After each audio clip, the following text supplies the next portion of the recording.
Assalomu alaykum, hurmatli talabalar.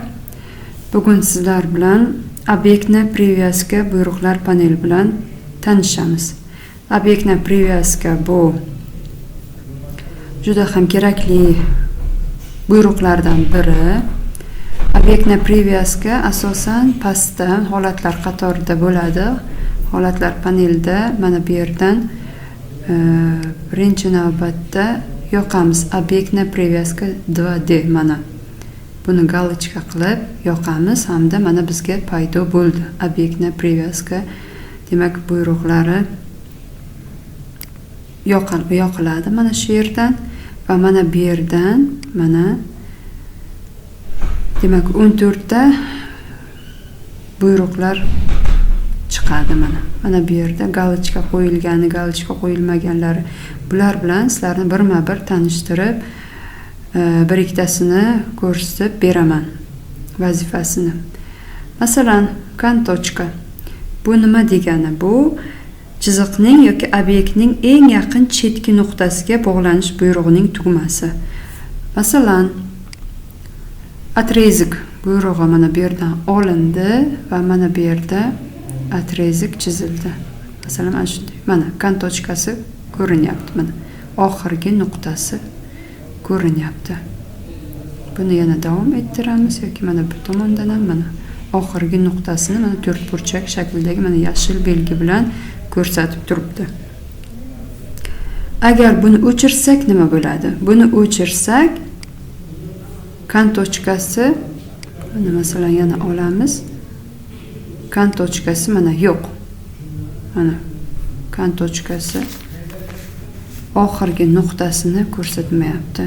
Mana bu yerdan ham mana. Endi mana bu seredina yoniq bo'lganligi uchun faqat seredinani ko'rsatyapti. Agar seredinani ham hozir o'chirsak agar mana bu yerdan bu yerda hech narsani ko'rsatmaydi mana. Oxirgi nuqtasi qayerda, bosh nuqtasi qayerda, o'rta nuqtasi qayerda bilmaymiz. O'shaning uchun obyektni привязка o'chsa uni taxminan chizishga to'g'ri keladi.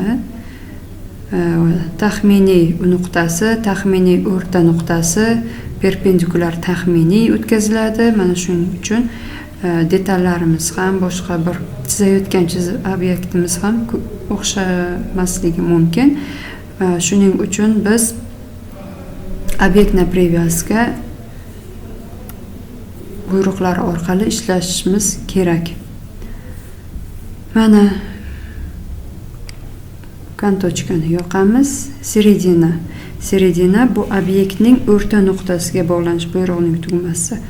Boya ko'rsatganimdek mana seredina boya yongan edi, ko'rsatgan edi mana masalan. Mana bu yerdan olsak mana ko'rsatyapti. Yaqin kelsak agar o'rta nuqtasiga mana bu yerga yaqin kelsak agar yoki bu o'rta bilan mana bu o'rtani tutashtirishimiz kerak bo'lsa agar bemalol mana seredina ko'rsatyapti. Xuddi shunday center bu markaz bilan bog'lanish buyrug'ining tugmasi, ya'ni buni yoqsak, masalan aylana chizamiz va mana aylanani belgilasak markazlarini ko'rsatadi. Markaz bilan bog'lanish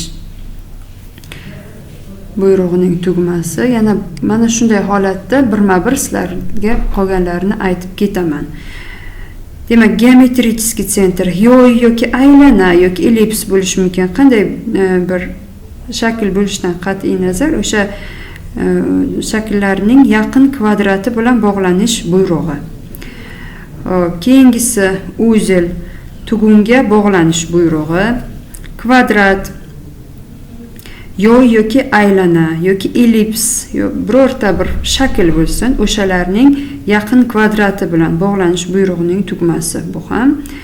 Demak, пересечение bu ikkita obyektning kesishuv nuqtasiga bog'lanish buyrug'ining tugmasi.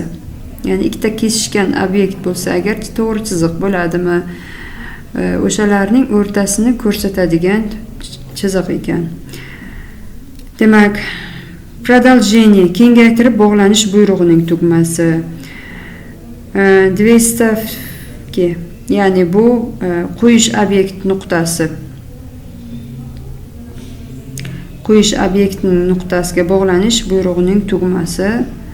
normal bu nuqtaning to'g'ri chiziqgacha perpendikulyar o'tkazish buyrug'ining tugmasi, kasatilniy aylana yo'ylariga urinma o'tkazish buyrug'ining tugmasi. Bundan tutashmalarni chizishda ko'p foydalanamiz. Ближайший bu obyektning istalgan yaqin nuqtasini bilan bog'lanish buyrug'ining tugmasi. Keyingisi кажущийся пересечение bu asosan ikkita obyektning kesishuv nuqtasiga bog'lanish buyrug'ining tugmasi.